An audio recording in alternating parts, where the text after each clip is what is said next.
역대하 7장 11절로 16절까지 말씀입니다. 솔로몬이 여호와의 전과 왕궁 건축을 마치고 솔로몬의 심중에 여호와의 전과 자기의 궁궐에 그가 이루고자 한 것을 다 형통하게 이루니라.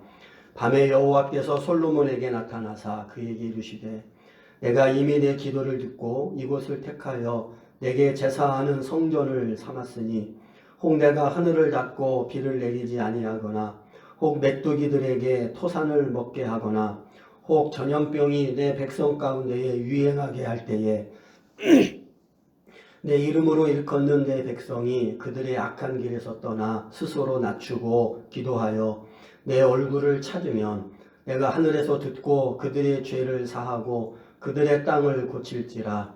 이제 이곳에서 하는 기도에 내가 눈을 들고 귀를 기울이리니 이는 내가 이미 이 성전을 택하고 거룩하게 하여 내 이름을 여기에 영원히 있게 하였음이라. 내 눈과 내 마음이 항상 여기에 있으리라. 아멘. 아멘. 할렐루야. 우리 옆에 분하고 인사하십시다. 주님의 교회 잘 세웁시다.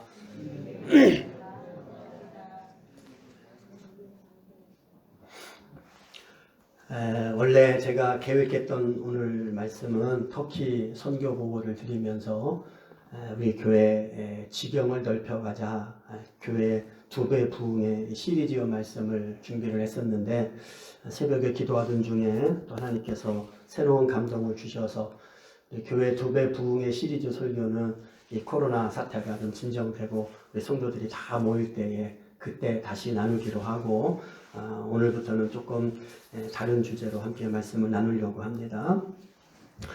오늘은 우리 윤 장로님 기도하신 대로 101주년 3.1절 기념일입니다. 지금 코로나 이 바이러스 사태 때문에 3.1절을 기념할 여유조차 없이 국가가 분주하게 지금 움직이고 있는데 우리가 잘 아는 대로 일본의 식민 생활에서 벗어나려고 우리 조상들의 간절한 염원이 폭발한 그런 날이 3.1절이죠. 만세운동을 시작해서 본격적인 일본과의 이 저항이 시작됐던 그런 날입니다. 이 3.1절은 빼앗긴 우리의 주권을 되찾기 위한 민족의 몸부림이었습니다. 그런데 이러한 이 3.1운동에 가장 앞장섰던 사람들이 누구인지 잘 아시죠? 바로 우리 기독교인들입니다. 민족대표 33인이 발표한 기미 독립선언문, 이 기미 독립선언문의 기초가 됐던 우리 민족대표 33인 중에 여러분 아시는 대로 16명이 기독교인입니다. 그 사실은 알고 있는데 그분들의 이름은 잘 모르시죠. 제가 한번 그분들의 이름을 좀 알려드리려고 합니다. 이승훈, 박희도, 이갑성, 오하영, 최성모, 이필주, 김창준, 신석구, 박동환, 신흥식, 양정백, 이명용, 길선주, 유여대, 정춘수, 김병조 이렇게 16분이 33인 중에 기독교인이 됩니다. 이 중에 박희도, 정춘수 두 사람은 훗날 변절을 하기는 했지만 어쨌든 처음에 이 일에 참여했던 그런 사람들이죠. 이 기독교인 16명 중에 9명이 우리 자랑스러운 감리교인입니다. 이분들은 오직 나라와 민족을 사랑하는 마음으로 독립운동에 선봉에 서신 분들입니다. 쉽게 얘기하면 애국하신 분들이죠. 나라를 진정으로 사랑하신 분들입니다.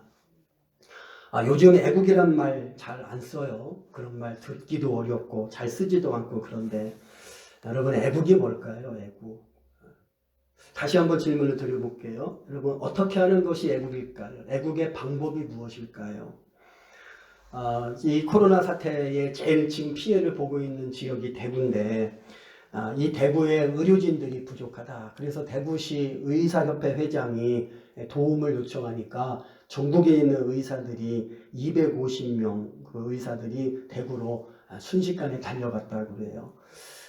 그분들에게는 그것이 바로 애국의 방법일 겁니다. 아마 각자 자신의 신분과 사회적 지위에 따라서 애국하는 방법이 다 다를 겁니다. 자, 그러면 제가 오늘은 설교를 하면서 4가지 질문을 드릴 건데 첫 번째 질문, 그러면 우리가 기독교인으로서 믿음의 사람으로서 우리가 해야 될 애국의 방법은 무엇일까? 특히 이렇게 전염병으로 온 나라가 어수선하고 위기인 이때에 우리가 성도로서 참 애국의 방법이 무엇일까? 첫 번째 질문이에요. 성경에 전염병에 대한 말씀이 45번 기록이 되어 있는데 그 중에 구약에 43번이고 신약에 2번 기록이 되어 있습니다. 신약은 누가복음 21장, 사도행전 24장 이렇게 2번 기록이 되어 있는데 그 중에 사도행전 24장은 바울이 복음을 열심히 전도하다가 잡혔어요. 그래서 유대인들이 로마 총독에게 이 바울을 고발하는데 그때 고발을 뭐라고 했냐면 저 사람은 전염병과 같은 사람이다 그랬어요. 얼마나 복음의 확산이 빠른지 전염병과 같다. 저 사람은 전염병과 같은 사람이다. 그러면서 고발을 해요. 그러니까 이건 실질적으로 전염병과 관계된 건 아닙니다. 비유적으로 표현을 한 거지. 그러니까 이 말씀을 빼고 나머지 44번의 성경에 기록된 실질적인 전염병과 관계된 이 말씀들은 한결같이 사람들의 범죄와 하나님의 심판이라고 하는 핵심 주제로 가지고 있다는 거예요. 그러니까 모든 전염병의 원인은 사람들, 백성들의 범죄함. 그 범죄함을 하나님이 심판하시게 내린 것이 전염병이라는 거죠. 제가 지난 수요일 저녁에도 말씀을 드렸지만 저는 우리나라에 이렇게 창궐하고 있는 이번 코로나 전염병도 우리 백성들의 범죄와 무관하지 않다는 거예요. 통계를 보니까 숫자적으로 보면 중국이 단연 1등인데 인구 100만 명당 확진자 비율을 따지면 우리나라가 1등입니다. 그러니까 지금 이미 우리나라는 중국을 넘어선 거예요. 중국은 워낙 인구가 많으니까 그런 거고. 인구 대비 비율로 따지면 우리나라가 전 세계에서 확진자가 제일 많아요. 잠깐 일부 예배 끝나고 인터넷 검색해 보니까 우리나라 입국을 막는 그런 나라들이 78개 나라로 늘어났다고 그래요. 전 세계가 한국을 두려워하고요. 뉴스 보셨죠? 한국에서 뛰는 그 농구 외국인 선수들이 코로나 때문에 한국에서 운동 못하겠다고. 그리고 연봉 다 포기하고.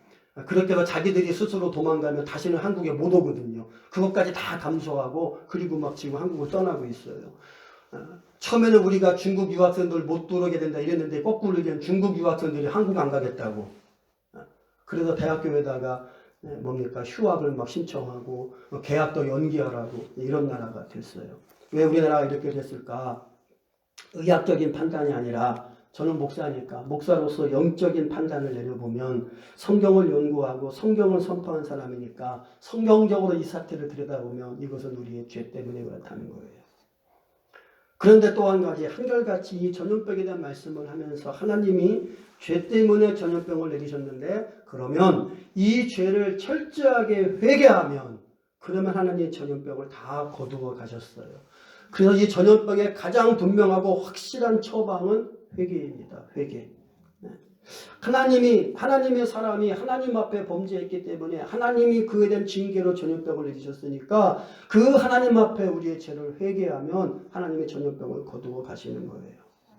누가복음 21장에 마태복음 신약에 나오는 이 전염병에 대한 말씀 누가복음 21장인데 이건 마지막 때에 종말의 현상 중에 하나로 전염병을 말씀하고 있는데 역시 회개하지 않으면 그 종말의 때에 이 전염병을 비롯한 모든 하나님의 심판을 면할 수 없다라고 하는 말씀이에요. 그래서 역시 신약에 나오는 이 전염병도 회개와 관계가 있습니다. 제가 조금 전에 드린 질문, 믿음의 사람으로서 이 어려운 시국에 애국의 방법이 무엇일까? 이렇게 전염병의 창궐한 시대 속에서 우리가 믿음의 사람으로서 어떻게 하는 것이 애국하는 것일까? 여러분 이에 대한 답을 찾으셨습니까? 회개하는 겁니다. 회개하는 거. 다른 거 없어요. 철저하게 하나님 앞에 엎드려서 회개하는 것이 그것이 우리가 해야 될 나라를 사랑하는 방법입니다. 두 번째 질문입니다. 그러면 우리가 어디서 하나님께 회개하는 것을 하나님이 더 기뻐하실까? 오늘 본문 다시 한번 읽어보겠습니다. 역대하 7장 11절로 16절 우리 다 같이 아까는 저 혼자 읽었는데 우리 다 같이 한번 오늘 본문 역대하 7장 11절로 16절 같이 읽겠습니다. 시작. 솔로몬이 여호와의 전과 왕국 건축을 마치고 솔로몬의 심중에 여호와의 전과 자기의 궁궐에 그가 이루고자 한 것을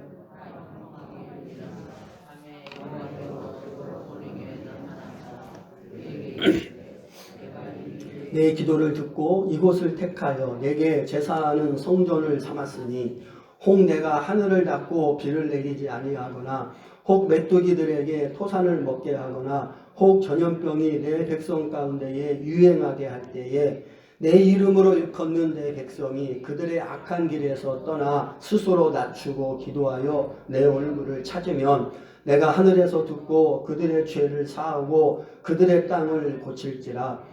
이제 이곳에서 하는 기도에 내가 눈을 들고 귀를 기울이리니 이는 내가 이미 이 성전을 택하고 거룩하게 하여 내 이름을 여기에 영원히 있게 하였음이라. 내 눈과 내 마음이 항상 여기에 있으리라.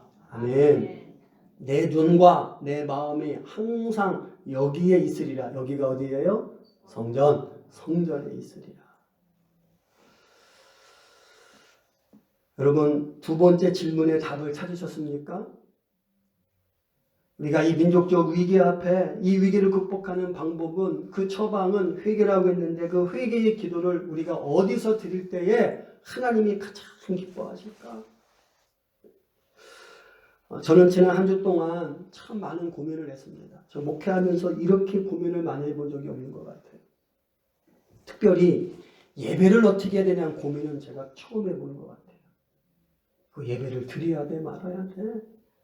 저는 목사의 아들로 태어나서 평생 예배에 목숨 걸고 살아왔던 사람인데, 그랬던 제가 목사가 되어서 예배를 드려야 되나 말아야 되나, 교회 문을 닫아야 되나 열어야 되나, 이것을 고민하리라고는 생각도 못했어요. 상상도 못했어요. 그런데 현실적으로 목사가 지금 예배를 드려야 되나 말아야 되나 고민하게 되는 현실이 너무 가슴이 아프고 너무 슬픈 거예요. 오늘 읽은 본문은 솔로몬이 성전을 건축하고 그리고 낙헌식, 우리로 말하면 봉헌식이죠. 봉헌식을 하고 난 다음에 하나님께서 솔로몬에게 주신 말씀입니다. 다 여러분 읽으셨듯이 핵심은 그거예요. 너가 건축한 그곳을 내가 성전으로 삼았다. 내가 그것을 거룩하게 여겼다. 거기에서 너희들이 기도하면 내가 응답하겠다. 거기서 불행한 일을 당하고 어려운 일을 당하고 어려운 일을 당하고 하늘이 비를 내리지 아니하고 메뚜기가 모든 소산을 먹어 삼키고 전염병이 유행하고 그런 불행한 일이 날 때에, 그럴 때에 내가 거룩하게 여긴 성전에 모여서 기도하고 회개하고 스스로 낮추고 내 얼굴을 찾으면, 그러면 내가 살려주겠다. 그러면 모든 전염병도 그치게 하고 모든 불행도 그치게 하겠다. 그게 오늘 말씀의 핵심입니다. 제가 이 말씀을 묵상하면서 저의 고민이 한 방에 날아간 거예요. 그렇지. 성경이 이렇게 분명하게 말씀하고 있는데, 성경이 분명히 전염병이 유행할 때에 성전에 와서 회개하고 기도하면 그러면 내가 이 땅을 고쳐주겠다고 하나님이 분명히 말씀하고 계신데, 내가 지금 뭘 갖고 고민하나? 그래서 제가 그냥 예배를 강행하는 겁니다. 사람들은 무모한 짓이라고 비난하고 비판하는 사람도 있을지 모르겠어요. 그러나 저는 이 하나님의 말씀을 붙잡고 가려고 합니다. 이 말씀을 묵상하고 있는데 어떤 분이 카톡을 보내셨어요. 아마 여러분도 다 받으셨을 겁니다. 이 카톡에 막 돌고 있으니까. 이런 내용이에요. 코로나19 때문에 세상을 무서워하고 있습니다. 그러나 19를 뒤집어 91로 바꾸고 시편 91편을 읽으면 하나님의 약속의 말씀을 들을 수 있습니다. 그리고 시편 91편을 쫙 써서 보내셨어요. 우리 한번 시편 91편을 읽어보겠습니다. 좀 내용이 긴데 1절부터 16절까지 내용이 긴데 중요한 말씀이기 때문에 우리 한번 시편 91편을 같이 한번 읽어보겠습니다. 시편 91편 1절부터 같이 읽습니다. 시작. 지존자의 은밀한 곳에 거주하며 전능자의 그늘 아래 사는 자여, 나는 여호와를 향하여 말하기를 그는 나의 피난처요 나의 요새요 내가 의뢰하는 하나님이라 하리니, 이는 그가 너를 새 사냥꾼의 올무에서와 심한 전염병에서 건지실 것이니로다. 그가 너를 그의 깃으로 덮으시리니 내가 그의 날개 아래 피하리로다. 그의 진실함은 방패와 손방패가 되시나니 너는 밤에 찾아오는 공포와 낮에 날아드는 화살과 어두울 때 퍼지는 전염병과 밝을 때 닥쳐오는 재앙을 두려워하지 아니하리로다. 1000명이 내 왼쪽에서 10,000명이 내 오른쪽에서 엎드려지나 이 재앙이 내게 가까이 하지 못하리로다. 오직 너는 똑똑히 보리니 악인들의 보응을 내가 보리로다. 내가 말하기를 여호와는 나의 피난처시라 하고 지존자를 너희의 거처로 삼았으므로 화가 내게 미치지 못하며 재앙이 내 장막에 가까이 오지 못하리니 그가 너를 위하여 너를 지키게 하시니라. 그들의 손으로 너를 붙들어 발이 돌에 부딪히지 아니하게 하시리로다. 내가 사자와 독사를 밟으며 젊은 사자와 뱀을 발로 누르리로다. 하나님이 이르시되 그가 나를 사랑한즉 내가 그를 건지리라. 그가 내 이름을 안즉 내가 그를 높이리라.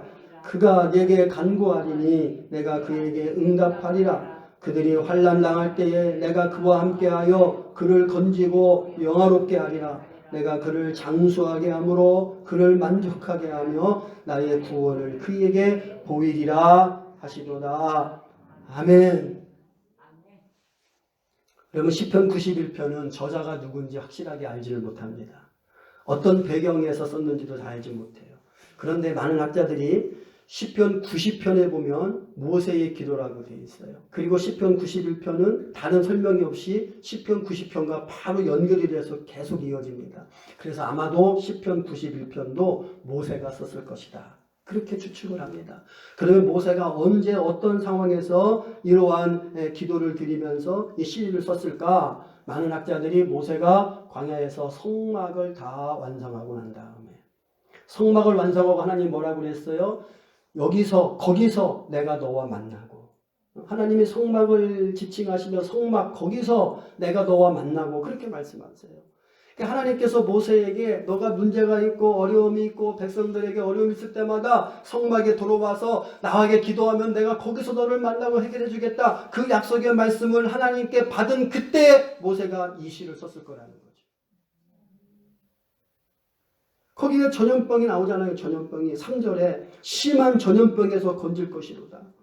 6절에 어두울 때 퍼지는 전염병과 밝을 때 닥쳐오는 재앙을 두려워하지 않을 것이다. 7절에 보니까 1000명이 왼쪽에서 10,000명이 오른쪽에서 엎드려지나 사람들이 막 죽어나간다는 거예요. 전염병 때문에 재앙 때문에 우리의 주변 사람이 다 죽어나가도 하나님이 천사를 보내서 너희들을 지켜주시고 보호해 주실 것이다. 언제요? 하나님의 거룩한 성소에 모여서 기도하고 회개하고 하나님이 허락하신 성막에 모여서 기도하고 하나님의 도우심을 간구할 때에 하나님이 그렇게 하시겠다는 거예요. 성경에 이렇게 분명하게 우리에게 말씀하고 있는데 우리는 성경을 믿는 사람들인데 우리가 이 성경을 믿지 아니하고 뭘 믿겠다는 거예요. 우리는 하나님의 말씀을 믿어야 됩니다.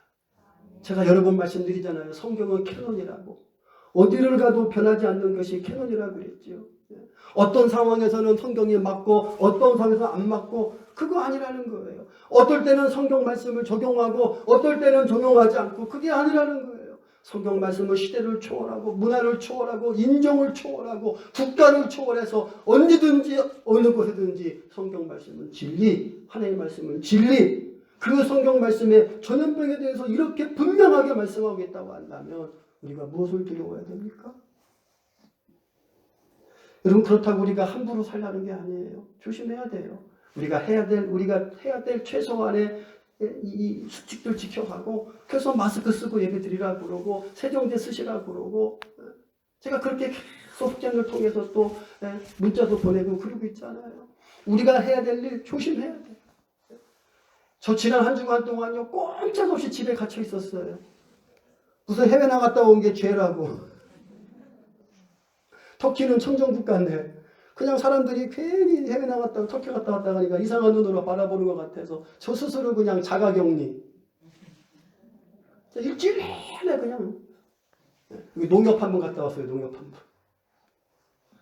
그렇게 조심할 건 조심하고 스스로 해야 될 건 해야 되지만 그러나 그렇게 한다고 해서 우리가 완벽한 존재가 아니잖아요. 우리가 아무리 조심해도 인간 밖에 능력의 밖의 것들이 있잖아요. 내 힘으로 불가항력적으로 다가오는 것들 내가 어떻게 할 수 없잖아요.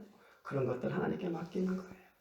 하나님께 맡기고 하나님이 우리를 지켜주시겠다고 하나님 의지하고 하나님 믿고 하나님 바라보는 자들을 천사를 보내서 그 발이 돌에 부딪히지도 않게 붙잡아 주시겠다고 약속하셨으니까 이 약속의 말씀을 붙잡고 여러분 우리는 하나님 앞에 예배하고 기도하는 이 거룩한 사명을 충성되게 감당하는 주의 백성들 되시기를 축원합니다.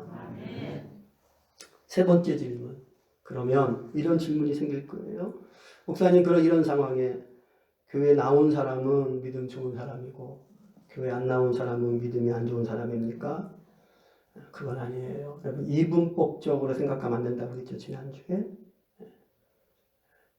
이분법적으로 판단해서 나는 나왔는데 누구는 안 나왔네. 나온 사람과 안 나온 사람 나누고 가르고 그렇게 할 것이 아니고 중요한 것은 어디에 있든지 내가 하나님을 믿는 그 믿음으로 우리에게 회개하라고 그랬으니까 회개해야 고쳐주신다고 했으니까 우리의 죄를 회개하고 왜 이런 일이 일어난 것일까?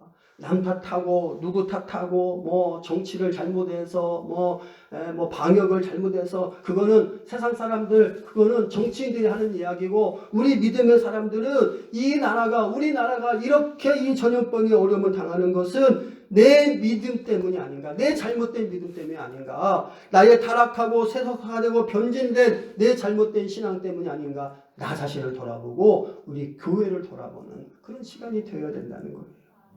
여러분 다른 사람들 쳐다보지 마세요. 나 자신을 쳐다보세요. 오늘 주신 말씀 붙잡고 자꾸 김집사, 박지사 생각나네 그러지 마세요. 나를 돌아보는 거예요. 나를 돌아보는 거. 마지막 네 번째 질문. 그러면 우리가 무엇을 회개해야 될까? 회개해야 하나님이 고쳐주신다고 했는데 우리가 거룩한 성전에 모여서 하나님 앞에 무엇을 회개해야 될까? 우리의 죄를 회개해야 되죠. 어떤 죄일까? 오늘 세 가지를 말씀드려요. 첫 번째, 하나님의 말씀에 불순종한 죄를 회개해야 됩니다. 따라합시다. 불순종한 죄. 여러분 왜 우리가 하나님의 말씀에 불순종합니까? 왜 우리가 하나님의 말씀을 따르지 않습니까? 이유는 간단합니다. 하나님의 말씀을 가볍게 여기기 때문에 그래요. 제가 수요일날도 말씀드렸는데 여러분 학교 다닐 때 무서운 선생님이 있고 안 무서운 선생님이 있죠. 어떤 선생님 과목 숙제 공부 열심히 하셨습니까? 숙제 안 해가면 나와! 그래서 막 종아리를 때리고 이런 선생님 숙제는요 밤을 새서 해가는 거예요. 근데 숙제를 안 해가도 너 왜 숙제 안 해왔어? 내일은 꼭 해와. 이런 선생님 숙제는 안 해가. 제가 그랬어요. 제가. 여러분 사람도요 무서운 사람은 그 사람 앞에 내가 어떤 징계를 받고 그 사람에게 내가 보복을 당할까 봐 무서운 사람 앞에서는 두려워 떠는 거예요. 여러분 하나님의 말씀을 무섭게 여기십니까? 가볍게 여기십니까? 여기서 하나님의 말씀을 무섭게 여긴다는 것은 하나님의 말씀을 진리로 믿고 그 하나님 말씀대로 살아가려고 하는 노력이 있냐는 거예요. 우리가 지금까지 그 하나님의 말씀을 가볍게 여기고 내가 거룩하니 너희도 거룩하라 하신 하나님의 명령을 우리가 소홀히 여기고 거룩하지 않게 미움과 불신과 거짓과 우상숭배와 탐심으로 살아갔던 우리의 모든 죄를 회개해야 된다는 거예요. 여러분 거룩이 뭡니까? 거룩이라고 하는 것이 주일날 여기 지금 예배드리는 여러분의 모습이 다 거룩해요.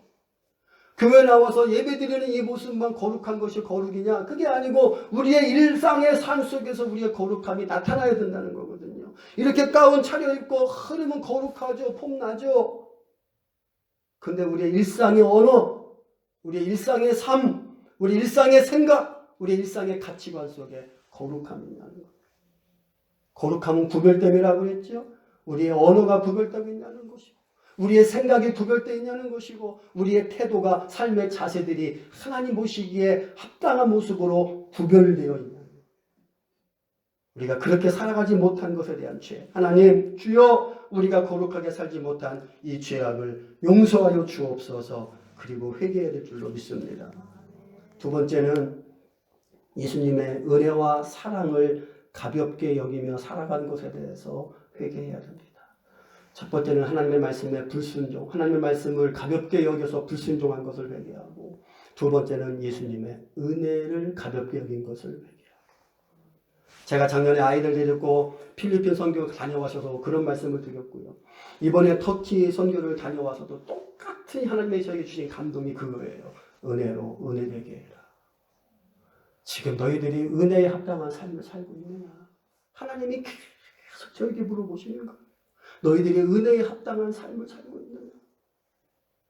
여러분, 터키가요 313년 콘스탄틴 황제가 기독교를 공인했을 때에는 터키 인구의 100%가 기독교인이었어요. 그런데 지금은요 100% 이슬람이에요. 정확하게는 98.7%가 그런데 뭐 그러면 100%죠. 1세기에는 100% 국민이 하나님을 섬겼는데 지금 20세기, 21세기에는 100% 이슬람을 섬기고 있어요.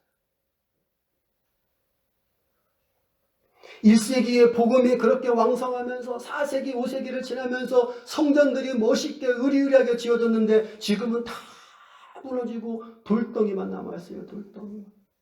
그래서 어떤 분들이 그런 데다 터키 성지순례 갔다 오면서 어떤 감동을 받았냐고 물어보면 돌멩이만 보고 왔다. 우리 팀들도 다 돌멩이만 보고 왔어요. 근데 우리 팀을 인솔한 사람도 이름에 석자가 들어가. 무슨 말인지 이해를 못 하시나 봐요. 제 이름이 홍희석 아닙니까? 홍희석 목사가 성도들 데리고 돌만 보고 온 거예요. 돌만. 다 무너진 돌만. 왜 그렇게 됐을까? 1세기에는 창궐했던 그 기독교의 문화, 그 기독교의 역사, 복음의 사람들의 그 찬송과 그 기도가 하늘을 찔렀던 그 나라가 지금은 다 무너지고 시시때때로 그 이슬람 사회에서 들려오는 그 이상한 거 있죠. 왜? 하면서 들려오는 소리 있죠. 가는 곳마다 시간마다 그 소리가 귀를 쩌렁쩌렁. 그때 하나님이 저에게 계속 물어보시는 거예요. 너는 지금 은혜에 합당하게 살고 있냐? 터키 땅도 1세기에는 엄청난 하나님의 은혜를 누린 땅인데 그 은혜를 은혜로 여기지 아니해서 지금은 저렇게 됐는데 지금 너는 은혜의 삶을 살고 있냐? 지금 한국교회는 은혜로 은혜되게 하고 있냐? 지금 한국교회 성도들은 은혜로 은혜되게 하는 삶을 살고 있냐? 하나님이 계속 저에게 물어보시는 거예요.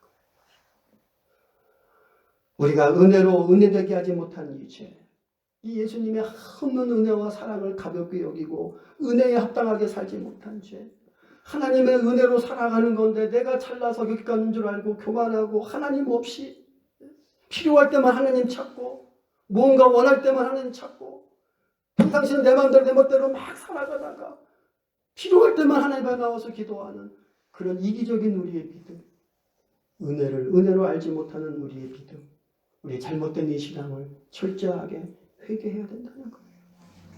예수님을 다시 십자가에 못 박는 죄, 예수님의 사랑을 실천하지 못한 죄, 여전히 미워하고 여전히 나밖에 모르고 대접받기를 원하는 주여 이런 나의 모습을 용서하여 주시옵소서. 세 번째는 우리 나라와 민족을 위해서 기도하지 않는 죄를 회개해야 돼요. 더 나아가서 열방의 영혼들을 구원하기 위해서 기도하지 않는 우리의 죄를 회개해야 됩니다. 어느 순간부터인가 우리의 기도 속에서 나라와 민족이 사라졌어요. 열방을 향한 우리의 열정이 사라졌어요. 우리가 하는 기도가 그저 나, 내 가족, 내 개인, 우리 교회 여기에 국한되어 있는 거예요. 우리의 기도의 지형이 넓어져야 되는데 우리의 기도의 지경이 세계로 뻗어나가야 되는데 그저 그냥 나와 관계된 그곳 속에 얽매여 있는 거기에 국한되어 있는 우리의 이 좁은 기도의 문을 활짝 열지 못한 죄. 우리나라 우리 민족이 이렇게 어려움을 당하는 거 분명히 우리의 잘못인데 우리 믿음의 사람들이 바르게 살지 못한 죄의 결과일 텐데 그런데 우리가 이 나라와 민족을 위해서 진정으로 회개하며 기도하지 못한 죄. 우리가 이 죄를 하나님 앞에 고백할 수 있어야 된다는 거죠. 그 전광훈 목사님이라는 분이 거의 매주 광화문에서 집회를 해요. 광야교회라 그렇게 이름을 붙여서 거기서 예배도 드리고 그 집회를 합니다. 제가 가끔 유튜브를 통해서 그 집회하는 그 생중계하는 거를 가끔 보는데 그 모임 그 집회를 보면서 제 마음에 이런 안타까움이 들었어요. 뭐냐면 대통령에 대해서 너무 과격한 발언들을 서슴지 않는다는 거예요. 그 단상에 올라가서 마이크를 붙잡는 분이 대개 목사님들인데 그 목사님들이 과격하게 대통령을 비난한다는 거예요.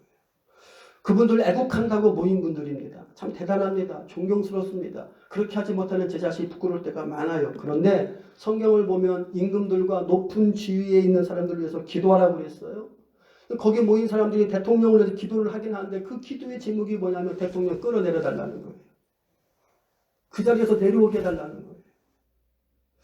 여러분, 정치적으로가 아니라 우리 한번 영적으로 성경적으로 판단해 보자고요. 성경이 임금과 높은 지휘자를 위해서 기도하라는 그 기도가 그 대통령, 그 임금이 잘못하면 거기서 끌어내려 달라 그렇게 기도하라는 내용일까? 그거는 아닐 거예요. 바르게 정치하고 바르게 다스리고 자기들의 지지자들을 위한 정책이 아니라 모든 국민을 위해서 정치할 수 있는 그런 대통령 되고 그런 정치인들 되게 달라고 그렇게 기도하라는 거지. 정치 잘못하니까 내 맘에 안 드니까 그 대통령 끌어내려야 주여 대통령 탄핵시켜 주옵소서 그리고 기도하라는 건 아닐 거예요. 분명히. 그런데 그렇게 기도한단 말이에요. 저는 모르겠습니다. 이게 이제 이번 4월달 총선의 결과가 어떻게 나올지 모르겠는데 만약에 보수 야권 세력들이 과반수 이상을 차지하면 분명히 이 탄핵 문제 또 들고 나올 텐데 저는 그런 생각을 해봐요. 대통령이 잘했냐 잘못했냐를 떠나서 우리 민족의 역사에 있어서 또 현직 대통령이 만약에 탄핵안이 뭐 국회에서 가결되거나 이런다면 얼마나 부끄러운 역사냐는 거예요. 현직 대통령 100년 안에 선직 대통령 3명이 탄핵을 당하는, 물론 노무현 대통령은 헌재에서 부결이 되긴 했지만 어쨌든 국회에서는 탄핵 소추안이 통과가 됐잖아요. 그러면 현직 대통령 3명이 탄핵을 당하는 이 부끄러운 역사를 우리 후손들에게 물려줘야 되냐는 거죠. 그게 과연 잘하는 걸까? 그게 과연 잘하는 걸까? 세계의 유례에 없을걸요? 여러분 세계 정치사를 한번 보세요. 현직 대통령 2명, 3명이 연속으로 탄핵당한 나라가 있는가? 왜 우리가 이런 부끄러운 역사를 만들어서 이 부끄러운 역사를 우리 후손들에게 물려줘야 되냐는 거예요. 대통령이 마음에 안 들 수 있어요. 저도 마음에 안 들어요. 그러나 마음에 안 들수록 기도하라는 거죠. 어떻게 기도해야 되느냐? 대통령이 정치 잘할 수 있도록 기도하라는 거예요. 끌어내려 달라고 기도하라는 게 아니라 대통령 정치 잘할 수 있도록. 심판은 하나님이 하시는 거고 목사들이 강단에서 맨날 하는 설교가 그거 아니에요? 주의 종은 지도자는 하나님이 판단하시는 거니까 성도들이 함부로 다루면 안 된다. 목사들은 맨날 그렇게 설교하면서 왜 국가의 지도자, 우리의 지도자에 대해서는 목사들이 함부로 말하냐는 거예요. 성경은 그렇게 우리에게 말씀하고 있지 않은데 우리가 나라와 민족을 위해서 기도할 때도 바르게 해야 됩니다. 제대로 해야 됩니다. 내 마음에 안 든다고 그 사람 끌어내려 달라고 뭐 멸망당하게 해달라고 그게 아니라 하나님의 마음으로 하나님의 심정으로 바른 지도자 되게 해달라고 기도하는 것이 나라와 민족을 위한 바른 기도라는 거죠. 우리가 그런 기도를 지금 하고 있냐는 거예요. 내 마음에 안 든다고 나와 생각이 다르다고 나와 이념이 다르다고 나와 노선이 다르다고 서로 간에 원수시 여기고 그거는 정치인들이 하는 일이고 우리 믿음의 사람들이 해야 될 일은 그럼에도 불구하고 하나님의 은혜와 자비가 우리나라 지도자들에게 임해서 그 지도자들이 하나님의 뜻대로 바른 생각으로 바른 정신으로 정말 당리당략이 아니라 정말 국가와 민족을 사랑하는 그 마음으로 바르게 정치하게 달라고 그리고 기도해야 되는 거죠. 심판은 하나님이 하시는 거고 우리가 그런 기도를 지금 하고 있냐는 거예요. 그렇게 기도하지 못한 우리의 죄를 하나님 앞에 회개해야 되고 우리의 복음이 세계 열방에 뻗어나갈 수 있도록 세계 열방으로 우리의 복음이 증거될 수 있도록 더 많은 선교사들이 나갈 수 있도록 더 많은 복음의 선신자들이 우리 교회를 통해서 우리 한국교회를 통해서 세계 구석구석에 들어갈 수 있도록 우리가 기도하고 그들을 위해서 우리가 하나님 앞에 간구하지 못한 이 죄를 회개해야 된다. 그렇게 회개할 때에 하나님께서 우리의 기도를 들으시고 우리를 건져주신다. 저는 하나님의 약속의 말씀을 분명히 믿습니다. 그리고 또 한 가지 중요한 거 앞에서도 잠깐 말씀을 드렸는데 여러분 이런 일들로 편을 가르면 안 됩니다. 오늘 이 자리에 오신 분이나 못 오신 분이나 다 하나님을 사랑하고 교회를 사랑하는 분들이에요. 누구는 왔네 누구는 안 왔네 판단하고 정죄하고 편가르면 안 됩니다. 제가 일부터 이렇게 설교를 했더니요 저희 큰딸이 저한테 카톡을 보냈어요. 이제 제가 딸 눈치 보고 설교해야 되게 생겼어요. 아빠 오늘 설교에 자기 자신의 신앙을 제 신앙을 돌아보는 그런 말씀이었어요. 그런데 한 가지 잘못하면 주일날 예배 안 드리는 교회 공격하는 것 같아요. 그러더라고요. 제가 그래서 그랬어요. 그래서 편가르지 말자고 했잖아. 그랬더니 저는 그냥 교회 안 나온 분을 향한 얘기인 줄 알았는데 그게 교회도 포함된 건가요? 그러더라고요. 제가 그래서 2부 때는 그러면 교회도 포함된다고 설교를 할게 제가 그랬어요. 여러분 오늘 이 시간에 예배를 못 드리는 교회도 많습니다. 이유 어찌됐든지 간에 아예 예배를 안 드리는 교회도 있을 것이고 그냥 몇 명만 모여서 다 교인들 집에서 그 인터넷 중계하는 거 그거 보면서 예배 드리라고 하는 교회도 있고 뭐 다양해요. 그냥 여전히 모여서 예배 드리는 교회도 있고 여러분 어느 교회는 이렇다 누구 교회는 이렇다 그거 신경 쓸 거 없어요. 앞에서 말씀드린 것처럼 나왔던 안 나왔던 예배를 드리든 안 드리든 우리가 생각해야 될 것은 이런 일을 통해서 우리가 편가르고 우리가 나누어주고 분열되면 안 된다는 겁니다. 종교가 분열된 나라를 하나로 모아가야 되는데 이런 일 때문에 종교도 분열되고 기독교도 분열되고 교회도 분열되면 안 된다는 거예요. 우리가 이스탄불에 갔을 때 성소피아 성당을 봤는데요. 여러분 아시죠? 성소피아 성당. 기독교가 공인되고 콘스탄틴 황제가 수도를 로마에서 이스탄불로 천도를 하고 그리고 그 이스탄불에다가 거대한 성전을 지었어요. 그게 성소피아 성당이에요. 어마어마합니다. 가서 보니까. 그런데요. 그 소피아 성당을 이슬람 세력들이 들어와서 차지해서 지금은 이슬람 사원을 만들어버렸어요. 이슬람 사원의 특징은 그 삐쭉삐쭉한 기둥들 있잖아요. 원래 그게 없었는데 그거를 세운 거예요. 4개나 세워가지고 여기가 이제 이슬람 사원이다. 윤성희 선교사가 이렇게 설명을 하더라고요. 이슬람 사람들이 쳐들어와서 이 성 소피아 성당을 뺐을 때에 기독교인들이 힘이 없어서 빼앗긴 것이 아니라 동로마 교회와 동방교회와 서방교회 성도들이 서로 싸우다가 이슬람에게 그 성전을 빼앗겼다는 거예요. 기독교인들이 힘이 없어서 능력이 없어서 빼앗긴 것이 아니라 서로 싸우다가 빼앗겼다는 거예요. 제가 그래서 얼른 하나님의 말씀이 생각나서 갈라디아서 5장 15절 만일 서로 물고 먹으면 피차 멸망할까 조심해라. 옛날 성경에는 피차 서로 물고 뜯으면 그랬어요. 서로 피차 물고 뜯으면 피차 멸망할까 조심해라. 여러분 우리가 그냥 무너지는 게 아닙니다. 우리가 약해서 무너지는 게 아니에요. 서로 강함을 자랑하고 싸우다가 무너지는 거예요. 여러분 이럴 때일수록 우리는 마음을 하나로 모으고 이럴 때일수록 우리 믿음을 하나로 모아야 됩니다. 편 가르는 건 마귀가 좋아하는 거예요. 그렇게 물고 뜯으면 공동체가 무너져요. 그건 마귀가 제일 좋아하는 일이에요. 우리가 마귀가 좋아하는 일 하면 안 되죠. 하나님이 좋아하신 일을 해야죠. 우리는 서로 연약한 존재임을 기억하고 서로를 위해서 기도해야 될 줄로 믿습니다. 나오신 분은 나오신 분대로 못 나오신 분은 못 나오신 분대로 예배를 드리는 교회는 드리는 교회대로 못 드리는 교회는 못 드리는 교회대로 이럴 때 서로 이해하고 하나님을 더욱더 의지하고 믿음으로 이 위기를 극복하고 반드시 승리할 수 있도록 그리야 하나님께서 우리 교회를 붙들어 주시고 우리 민족을 붙들어 주실 줄로 믿습니다. 이것이 오늘 이 시대에 우리 믿음의 사람들이 애국하는 길이에요. 우리 함께 찬양합시다. 이 땅의 홍마음을 벗어서 여러분 가사를 잘 보세요. 이 땅의 홍마음을 벗어서 우리의 죄악을 용서하소서. 이 땅을 고쳐주소서. 우리가 하나 되어서 무너진 기초를 다시 세우고 우리의 우상들을 태우고 성령의 불길이 부흥의 불길이 타오르게 하셔서 은혜의 강물이 흐르게 하셔서 우리가 다시 한번 하나님을 찬양하고 높이는 그런 나라 그런 교회 되게 달라는 이 간절한 소원 오늘 우리의 현상 오늘 우리의 믿음 오늘 우리의 신앙의 자세들을 바라보면서 왜 하나님이 우리 민족에게 이런 어려움을 주실까 이럴 때에 우리 기독교인들이 하나님을 믿는 하나님의 백성들이 나라와 민족을 사랑하는 애국의 참된 방법은 무엇일까를 우리 함께 고민하면서 이 찬양 함께 부르겠습니다.